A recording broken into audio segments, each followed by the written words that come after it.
ज़ईफ़ों, ज़रूरतमंदों के काम मोदी साहब ने किए हैं। मुझे यकीन है कि यहाँ के लोग दिल खोलकर बीजेपी की सपोर्ट करेंगे। बीजेपी जम्मू कश्मीर के असेंबली इलेक्शन हो, पार्लियामेंट के इलेक्शन हो, यहाँ के शहरी इलेक्शन हो या पंचायत के इलेक्शन हो, हम पूरे तरीके से तैयार हैं। भारतीय जनता पार्टी, भारतीय जनता पार्टी, हम पूरे तरीके से असेंबली इलेक्शंस और पार्लियामेंट इलेक्शन के लिए तैयार हैं। किसी को डरने की जरूरत नहीं है। फैसला आवाम ने करना है और फैसला सियासत के मैदान जंग में होगा, जिसका फैसला जम्मू कश्मीर की आवाम ने करना है। मुझे यकीन है यहाँ की आवाम बीजेपी को वोट देकर जिताएगी और मैं चाहता हूं, आपसे अपील करता हूं, पूरे वादी कश्मीर के लोगों से एक मौका कश्मीर में आप भारतीय जनता पार्टी को देकर देखें और मजबूती के साथ हम कश्मीर की डेवलपमेंट के लिए काम करेंगे, अमन भाईचारे और कश्मीर की खुशहाली के लिए काम करेंगे। हम चाहते हैं कि जब पार्लियामेंट का चुनाव हो,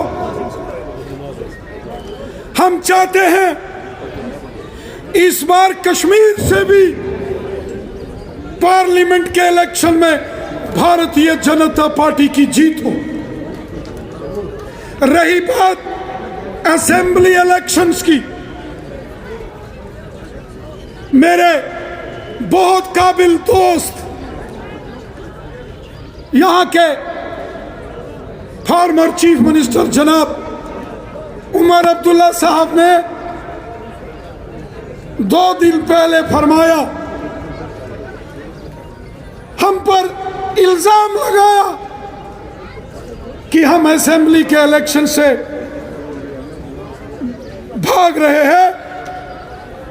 साथियों, में हजारों की तादाद में कश्मीर के अंदर श्रीनगर में आए हुए इस जन सैलाब के सामने मैं इलेक्शन कमीशन ऑफ इंडिया से हाथ जोड़कर मोतवाना गुजारिश करता हूं कि इलेक्शन कमीशन जम्मू कश्मीर के असेंबली इलेक्शन की तारीखों का ऐलान करे। इलेक्शन कमीशन जम्मू कश्मीर में असेंबली के इलेक्शंस के लिए भारतीय जनता पार्टी पूरे तरीके से तैयार है और हमें यकीन है कि कश्मीर के लोग दिल खोलकर इस बार भारतीय जनता पार्टी के लिए वोट करेंगे।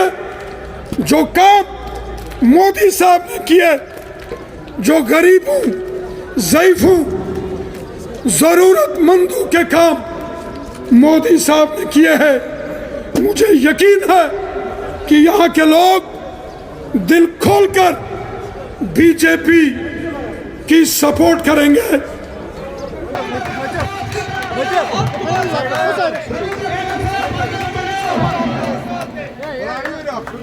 मेरी गुजारिश है हमारे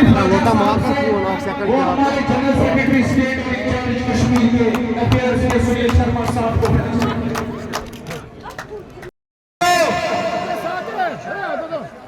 मेरी गुजारिश रहेगी सबा अली को पहले स्टेज करे, स्टेज खाली करें।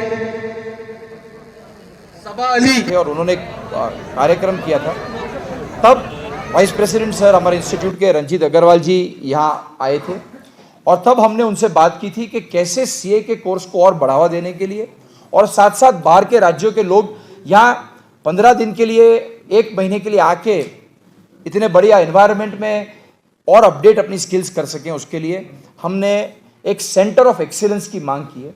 और मुझे आप सबको बताने के लिए बहुत गर्व होता है कि हमारी इंस्टीट्यूट ने तो इसे इन प्रिंसिपल अप्रूव कर दिया है और हम अब यहाँ के लेफ्टिनेंट गवर्नर साहब और उनके थ्रू यहाँ के डिपार्टमेंट के माध्यम से एक जगह लेने जा रहे हैं और इस जगह पे हम एक सेंटर ऑफ एक्सीलेंस बनाएंगे जहाँ रेसिडेंशियल फैसिलिटी होगी, जहाँ क्लासरूम्स होंगे और हमारे चार्टर्ड अकाउंटेंट के स्टूडेंट्स जो सीए कर रहे हैं उनके ट्रेनिंग और आगे जाके चार्टर्ड अकाउंटेंट जो बन चुके हैं उनकी अपडेशन के लिए भी एक सेंटर ऑफ एक्सीलेंस की स्थापना हम यहाँ करने का सोच रहे हैं और उसके लिए हम आगे बढ़ चुके हैं। डेफिनेटली आपने कहा एक अलग अलग रोल निभाते हैं और कंसल्टेंट के रूप में काफ़ी नई कंपनियां मैन्युफैक्चरिंग जो करती हैं उन्हें एडवाइस करते हैं कि भैया आपको कौन सी इंडस्ट्री में जाना चाहिए, आपको इंडस्ट्री कहाँ लगानी चाहिए।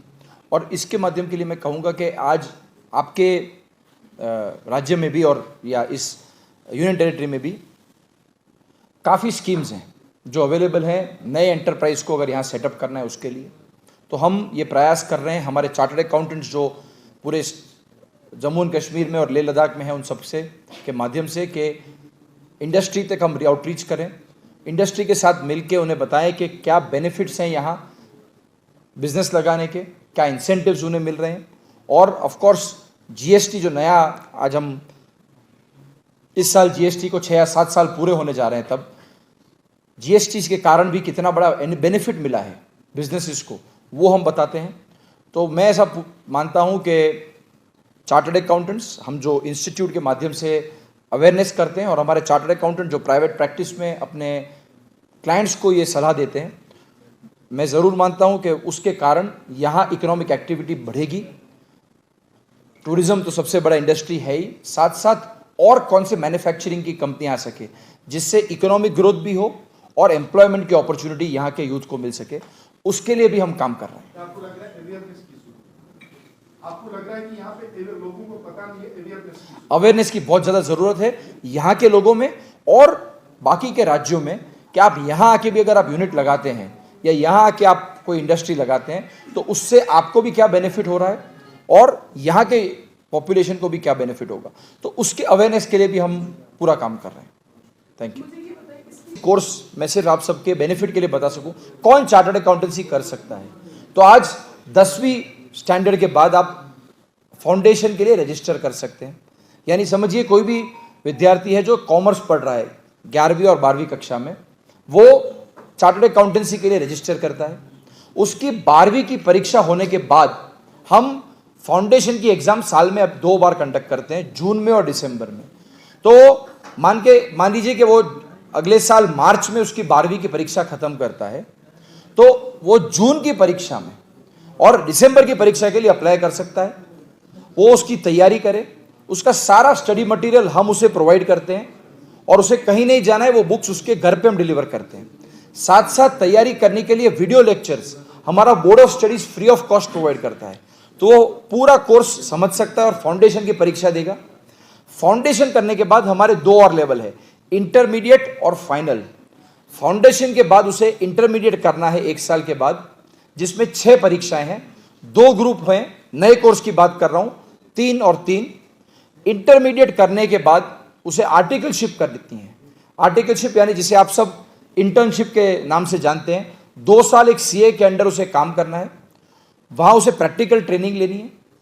4 सब्जेक्ट्स हैं जो सेल्फ पेस्ड मॉड्यूल ऑनलाइन माध्यम से उसे सीखने हैं, उसकी परीक्षा भी उसे ऑनलाइन देनी है। और उसके बाद फाइनल लेवल का एग्जाम है जो आर्टिकलशिप खत्म होने के 6 महीने बाद वो दे सकता है। और उस परीक्षा में 6 सब्जेक्ट हैं, 3 एक ग्रुप में, 3 दूसरे ग्रुप में। तो ये देखते हुए 4 साढ़े 4 साल में 12वीं कक्षा के बाद वो चार्टर्ड अकाउंटेंसी कर सकता है। और चार्टर्ड अकाउंटेंसी करने के साथ साथ वो बैचलर यानी बीकॉम या किसी और अंडर ग्रेजुएट का कोर्स भी कर सकता है। तो ये इतने कम समय सीमा में साढ़े चार साल में कोर्स अगर वो पास हो जाता है सभी परीक्षाओं में, तो वो सीए बन जाता है। और जैसा मैंने आपको कहा, इसकी लागत या इसकी कॉस्ट जब हम 75% फी वेवर दे रहे हैं तो ये पूरे कोर्स की कॉस्ट 50,000 रुपये से भी कम है, और 2 साल की आर्टिकलशिप में उसे जब इंटर्नशिप में उसको स्टाइपेंड मिलता है तो आप मान के चलिए कि पूरा कोर्स लगभग उसे कॉस्ट फ्री हो जाता है। और इमीडिएटली ऑन क्वालिफाइंग हम उनका एक कैंपस प्लेसमेंट करते हैं, और आज कैंपस में अंदाजे से 10 से 12 लाख का starting salary average chartered accountants को मिल रहा है। तो 10 लाख 12 लाख की सैलरी से उसे नौकरी मिल सकती है, वो चाहे तो जॉब कर सकता है बैंक्स में, अकाउंटिंग फर्म्स में, फाइनेंशियल इंस्टीट्यूशंस में, अलग अलग जगहों पे उनके लिए अपॉर्चुनिटीज़ है।